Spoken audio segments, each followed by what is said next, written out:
నా చిన్న కొడుకు ఇంద్రాణి తమ్ముడు.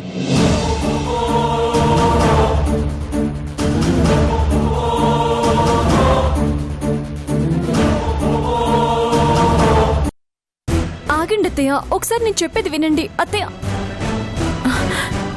సింధు, నీకేం కాలేదు కదా? ఇంద్రా నిన్నేం చేయలేదు కదా? ఇంద్రాణి ఏంటంటే?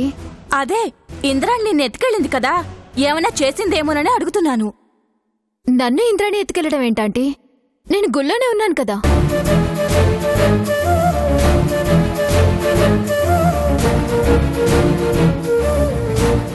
గుళ్ళోనే ఉన్నావా?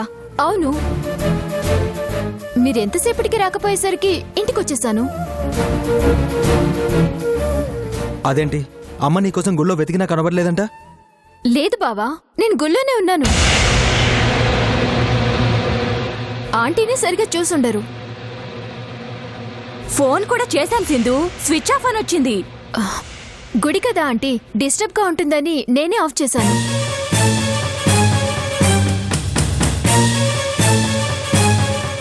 అలాగా, అనవసరంగా కంగారు పడ్డాను. సరే పద. ఆగు భవాని, సిరికి క్షమాపణ చెప్పు. దేనికండి? దేనికంటావంటే తొందరపడి నోరు పారేసుకున్నందుకు. నేనేం తప్పు మాట్లాడలేదుగా, అడిగానంతే. క్షమాపణ చెప్తావా చెప్పవా? లేదంటే మనిద్దరి మధ్య గొడవ అవుతాది, సిరి విడాకులు రద్దు అవుతాయి.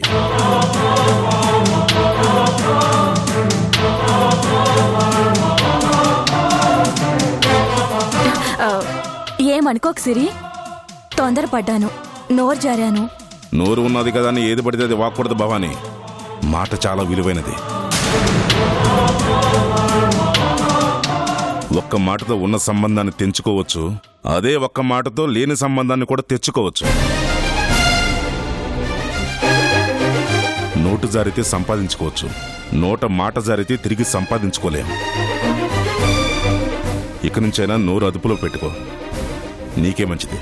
వెళ్ళా రా సింధు.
ఏంటి సిరి, సింధు గురించేనా ఆలోచిస్తున్నావు?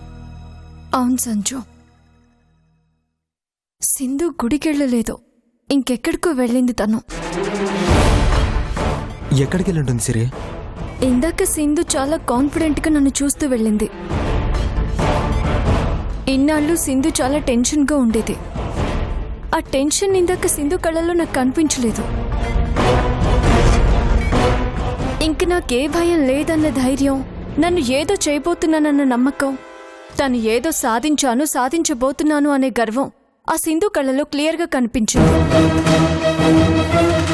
అంటే మళ్ళీ సింధు ఏదైనా ప్లాన్ చేయబోతుందా సరే? ఒక్కటే కాదు సంజు, ఇంకెవరి సపోర్ట్తోనూ చేయబోతోంది.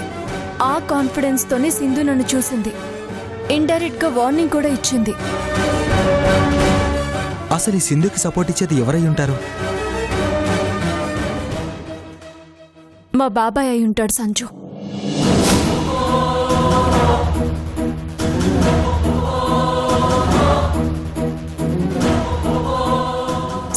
ఎవరో తెలియకుండానే నా మీద పగతో తను ప్రెగ్నెంట్ అని చెప్పించాడు మా బాబాయ్. సో మా బాబాయ్ సపోర్ట్ కోసమే వెళ్ళుంటుంది అనుకుంటున్నాను.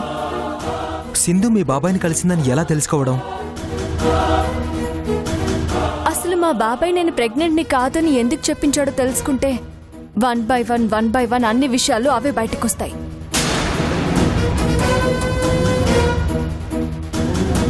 ఇన్నాళ్ళు కామ్గా ఉన్న మా బాబాయ్ని ఎవరో రెచ్చగొట్టారు సంజు. బయట వాళ్ళు చెప్తే బాబాయ్ వినడు.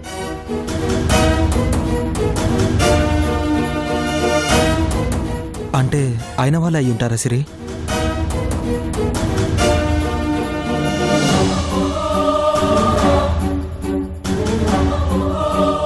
నువ్వు చెప్పింది 100% కరెక్ట్ సంజు. ఎవరికి సిరి ఫోన్? మా నాన్నకి సంజు.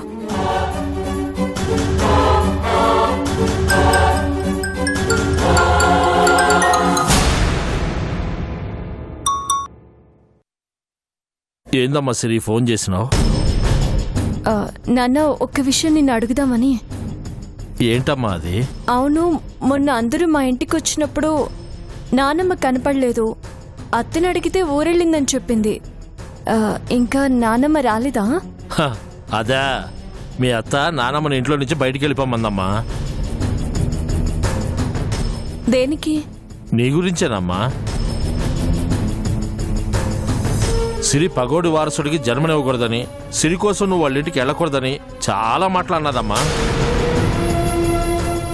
దాంతో మీ అత్త కోపం వచ్చినది. సిరి మంచి కోరేవాళ్లే ఇంట్లో ఉండాలన్నది. దాంతో మీ నాన్నమ్మ వెళ్ళిపోయింది.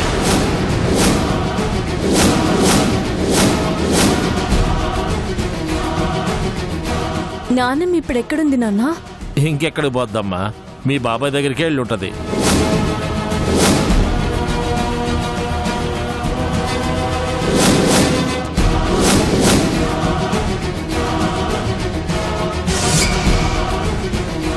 అవును సిరి, ఇప్పుడు మీ నాన్నమ్మ గురించి ఎందుకు అడుగుతా ఉండవు?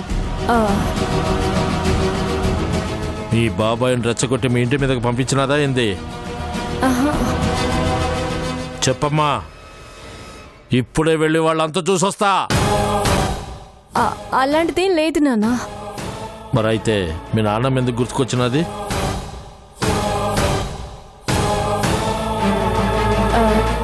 మొన్న మీరందరూ కలిసి మా ఇంటికి వచ్చారు కదా, ఒక్క నాన్నమ్మే రాలేదు.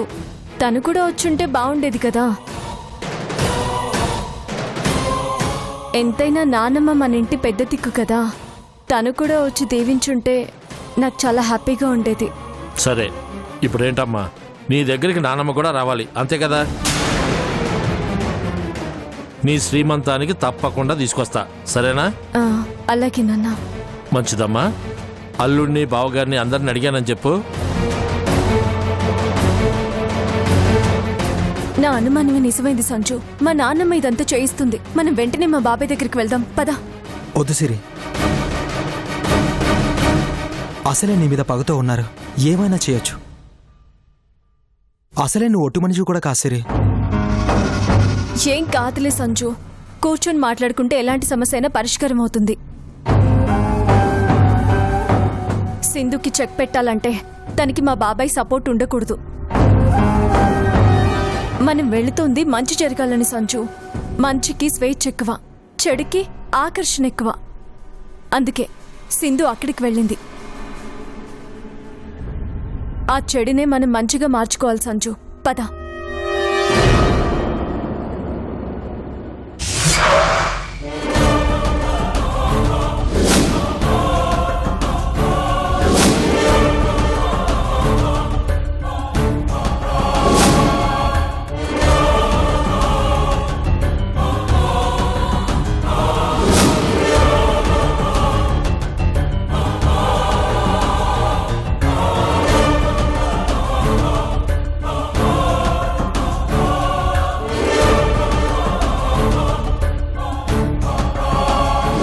వదలొద్దు. శివయ్య మాట విననోడు ఎవడైనా సరే శ్మశానంలోనే ఉండాలా. చంపేయండి అన్నే.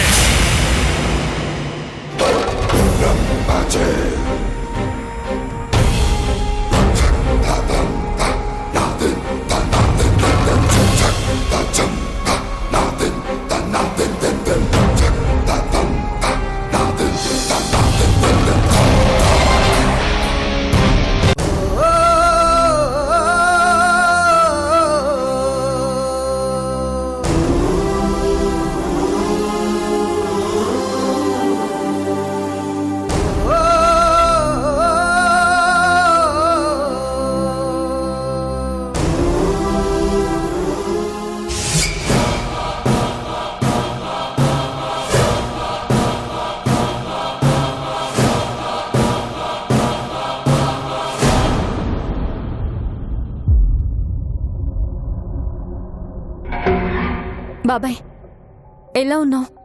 బాగోలేదు సిరి. పగోనింటి కోడలుగా వచ్చి అడిగినావు కాబట్టి ఆ మాట చెప్పిన. అదే మా అన్న బిడ్డగా వచ్చి అడుగుంటే బాగున్నానని చెప్పేవాణ్ణి. కూర్చోబెట్టి మర్యాద చేసేవాణ్ణి. మీ మర్యాదల కోసం నేను రాలేదు బాబాయ్, మీతో మాట్లాడడానికి వచ్చాను. ఏం మాట్లాడాలా? నేను ప్రెగ్నెంట్ని కాదు అని డాక్టర్ చేత ఎందుకు అబద్ధం చెప్పించావు? నువ్వు పగోనింటి కోడలుగా ఉండకూడదని.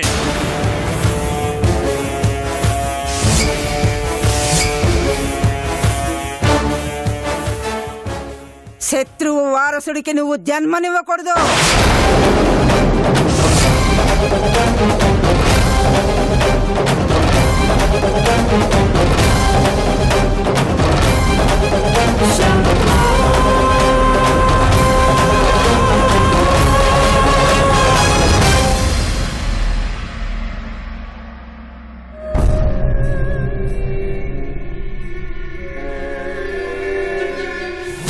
ఎందుకు బాబాయ్ నానమ్మ మాట విని సంతోషంగా ఉన్న నా జీవితాన్ని నాశనం చేస్తావు?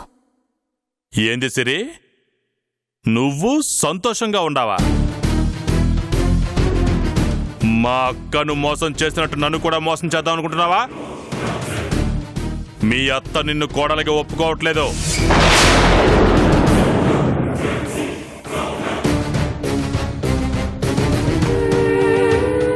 నీ మొగునితో సింధు పెండ్లి చేయాలనుకుంటుంది. నాకు తెలియదనుకుంటున్నావా? నిజమే బాబాయ్, కానీ అదంతా సింధు ఆడుతున్న నాటకం. మా అత్తయ్య అమాయకురాలు.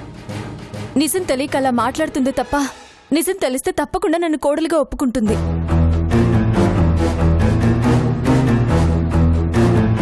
ఆ నిజం బయటపడే సమయానికి సింధు ప్రెగ్నెంట్ అని డాక్టర్ చేత అబద్ధం చెప్పించి మీరే అడ్డుపడ్డారు చిన్న మావయ్య. ఎవడ్రా నీకు మామయ్య?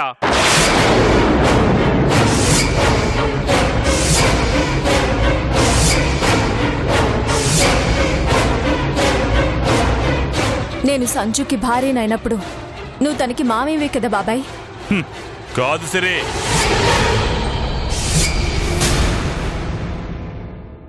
పగోడు ఎప్పటికీ నాకు చుట్టం కాదు.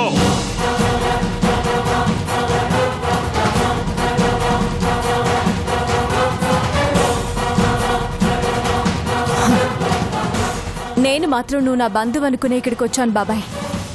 ఈ బాబాయ్ నీకు బంధువుగా ఉండాలంటే నువ్వు ఆ ఇంటి కోడలుగా ఉండకూడదు. ఆ ఇంటి వారసుడికి తల్లి కాకూడదు. నేను ప్రేమించిన సంజుని పెళ్లి చేసుకోవడం తప్పా బాబాయ్? ప్రేమించడం తప్పు కాదు, పెళ్లి చేసుకోవడం కూడా తప్పు కాదు.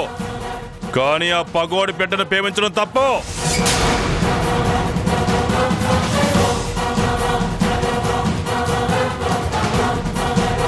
మన రెండు కుటుంబాల మధ్య ఈ పగలుండకూడదనే నేను సంజు ఒకటైంది. పగలుండకూడదని నువ్వు ఆ ఇంటి కోడలవయ్యావు, కానీ పగలాగాయా?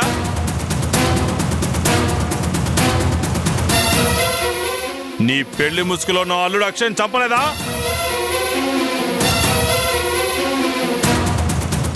నీ పెళ్లి వల్లే మన కుటుంబంలో మనకు మనమే శత్రువులు అయ్యాం.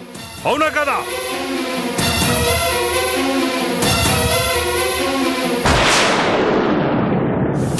సరే, పగోని బిడ్డతో పెండ్లి చెయ్యొద్దని ఆ రోజు మా అక్క ఇంద్రాన్ని నేను ఎంత బతిమలాడినా నా మాట వినకుండా నన్ను శత్రువులో చూసి నీకోసం ఆ ఇంట్లో అడుగుపెట్టినది.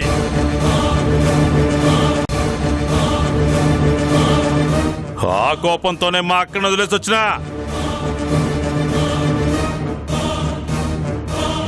నీ ప్రేమ కోసం మీ అత్తింటికి వచ్చిన నా అక్కకి ఏం బహుమతి ఇచ్చినారు? కన్న బిడ్డను చంపి కడుపు కొత్త మిగిల్చినారు. నాకు తెలిసిట్టా జరుగుతుందని అందుకే వద్దన్నా. మా నాయన్ని చంపినారు, నా చెయ్యి నరికినారు, నా అల్లుడిని చంపినారు. ఇన్ని చేసిన వీరింటికి నువ్వు కోడలిగా వెళ్తావా?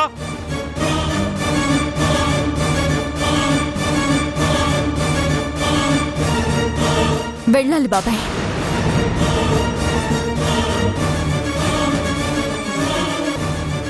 ఎందుకంటే సంజుని నేను ప్రేమించాను, పెళ్లి చేసుకున్నాను.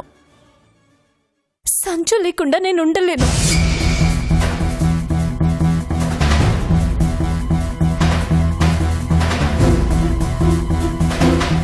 పెళ్ళైన ఆడదానికి బతికైనా చావైనా భర్తతోనే.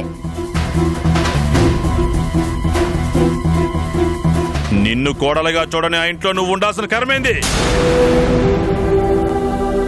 మా అత్తయ్య నన్ను కోడలిగా చూడకపోవచ్చు బాబాయ్, కానీ సంజు నన్ను భారీగా చూస్తున్నాడు. అది చాలు బాబాయ్ నాకు.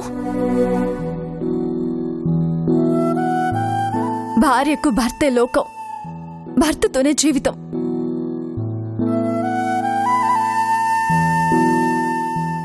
నా సంజు ప్రేమ నాకు తోడుగా ఉంటే ఇంకీ ప్రపంచంలో నాకేది అవసరం లేదు.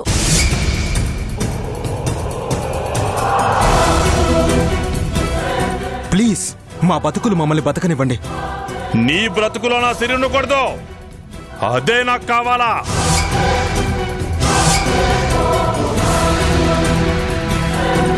బాబాయ్, నేను బతుకుతున్నది నా సంజు కోసం, నా సంజు ప్రేమ కోసం. అందుకే ఆ ఇంటి కోడలిగా వెళ్ళాను.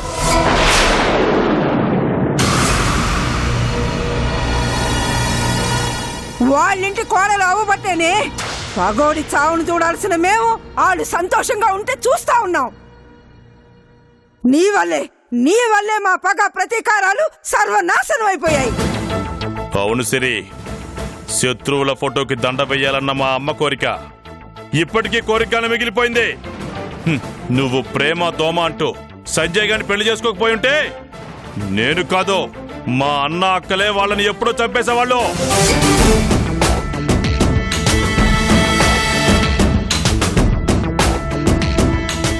అవును శివయ్య, దీని ప్రేమ కోసమని పగతో రగిలిపోతూ పులిలాగుండే ఇంద్రమ్మని మార్చి పగోని గడప తొక్కేలా చేసినది. దీని పెళ్లి జరగనీకే ఈ ఇంటి వారసుడు అక్షయ్ ప్రాణాల్ని పణంగా పెట్టినది.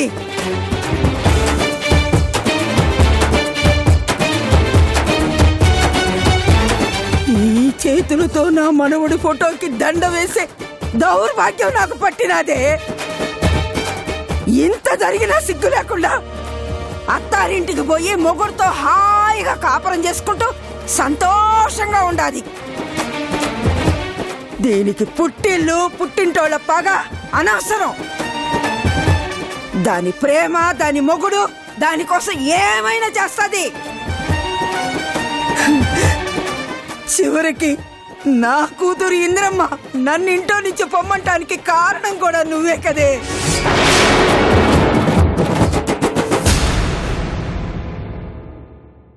నేను కాదు నానమ్మా, నువ్వే. చేతులారా అన్ని నువ్వే చేసుకున్నావు. అవును, ఎప్పుడో పెళ్లిలో గొడవ జరిగితే అది మనసులో పెట్టుకుని నీ బిడ్డలకి నీ పగని నూరిపోసావు. దానివల్ల ఏం జరిగింది? తాతయ్యని పోగొట్టుకున్నావు, బాబాయ్ చెయ్యిని పోగొట్టుకున్నాడు. పెళ్లి చేసుకోకుండా అయిన వాళ్ళందరికీ దూరంగా ఒంటరిగా వెళ్ళడానికి కారణం నువ్వు కదా.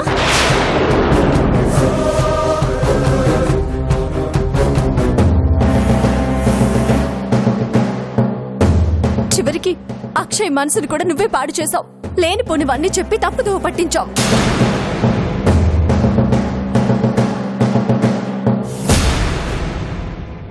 నీ మాటలు నమ్మి అక్షయ్ బావ పెళ్లిలో పెద్దిరెడ్డి మావయ్యని చంపబోయి చివరికి తన ప్రాణాలు పోగొట్టుకున్నాడు.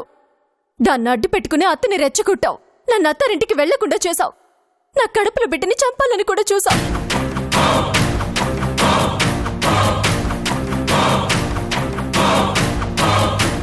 నీ పగ కోసం నా జీవితంతో ఆడుకుంటున్నావు. ఎన్ని చేసినా క్షమించాను. నా అత్తని మార్చుకున్నాను. అత్తారింటికి వెళ్లి నా సంజుకి దగ్గరయ్యాను. అది చూసి నువ్వు ఓర్చుకోలేకపోయావు.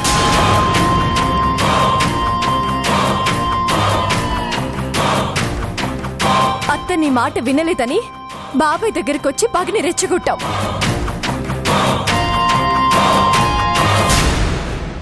ఎందుకు నానమ్మ ఇలా చేస్తున్నావు? నువ్వు భర్తకి దూరం అయ్యావు, అత్త భర్తని దూరం చేసుకుంది.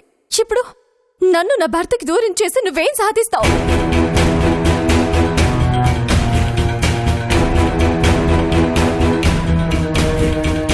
మన వాళ్ళ ప్రాణాలు తీయడం పోగొట్టుకోవడం తప్ప ఇంకేమీ ఉండదు.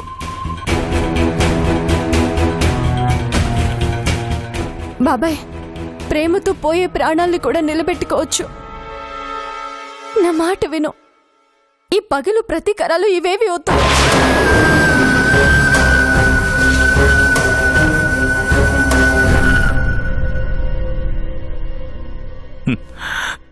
సిరిని చూస్తా ఉంటే ముచ్చటేస్తా ఉండదమ్మా.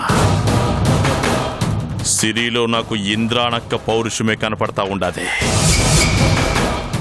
ఆ మాట, తెగింపు, ధైర్యం అన్నీ అచ్చం అక్కను చూసినట్టే ఉండాదే. నిజంగా సిరి మనింటి పౌరుషానికి వారసురాలమ్మా.